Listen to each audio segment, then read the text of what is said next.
Donc Ethnicité est une association franco-sénégalaise qui œuvre sur la solidarité internationale pour l'éducation par le sport. De manière générale, on travaille vraiment axé sur les enfants. Notre public cible, c'est les enfants des écoles primaires. Et donc on est une association qui travaille aujourd'hui, enfin cette année, sur la rénovation d'une salle informatique à l'école Grand Yoff de A. L'intérêt de ces objectifs est de travailler vraiment sur l'éducation de manière concrète en travaillant sur différents axes. Donc on a le sport, la culture, la danse. L'idée c'est vraiment travailler avec différents partenaires, que ce soit en France et au Sénégal, pour avoir un seul objectif. Une école propre pour des enfants sur un meilleur avenir.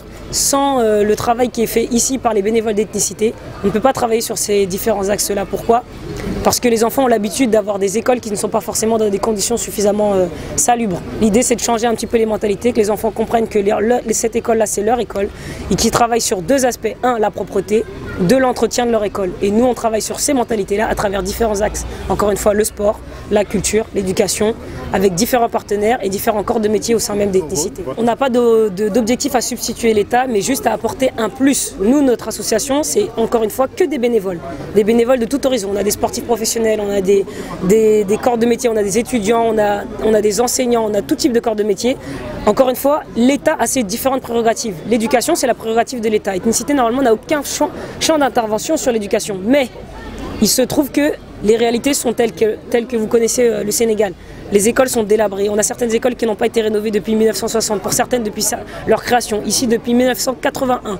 Donc on a eu différents partenaires qui nous ont sollicités et on a travaillé main dans la main pour ces projets-là. Ça fait 10 ans qu'on travaille sur les rénovations de salles de classe, rénovation d'écoles, et aujourd'hui c'est l'école Grand Yoff. Alors cette année ça fonctionne beaucoup au bouche à oreille, étant donné que maintenant Ethnicité a acquis une certaine notoriété dans la création de nos projets. On parle vraiment de manière concrète, c'est pas juste venir, se déplacer et ne rien faire. C'est des projets qui sont en durable et en partenariat tripartite entre la mairie, l'école et Ethnicité. Donc tous ces projets-là, ils sont pérennes, ça dure, c'est visible.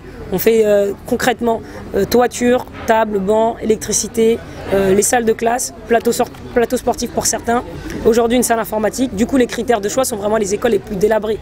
Après, Grand Yoff, ça reste quand même parmi la région de Dakar des écoles qui sont les plus, entre guillemets, chanceuses. Parce que si on sort de la région de Dakar et qu'on arrive vers la banlieue, et dans les régions, dans les sous-régions, je pense que le travail va être d'autant plus fatigant. La difficulté principale que nous rencontrons, c'est au niveau du support administratif et du support ici étatique au Sénégal.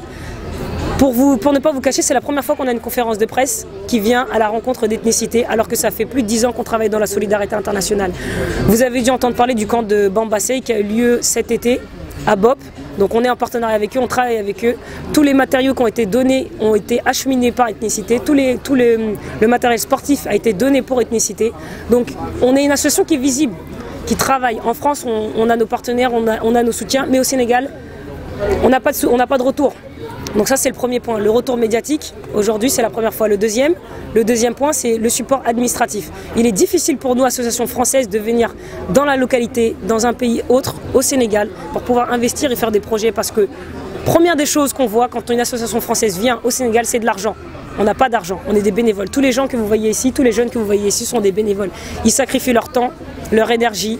Ils payent leurs billets d'avion à leur propre fonds propres. Ils organisent des événements en France pour vraiment rassembler un maximum de fonds pour mettre tous ces fonds-là au service des enfants ici, au Sénégal. Donc il n'y a pas d'intérêt. Le seul intérêt qu'il y a, c'est pour l'enfant et c'est pour son avenir. Donc pourquoi la difficulté, elle est vraiment importante et vraiment très difficile au niveau du support administratif, c'est que financièrement, ça ne suit pas.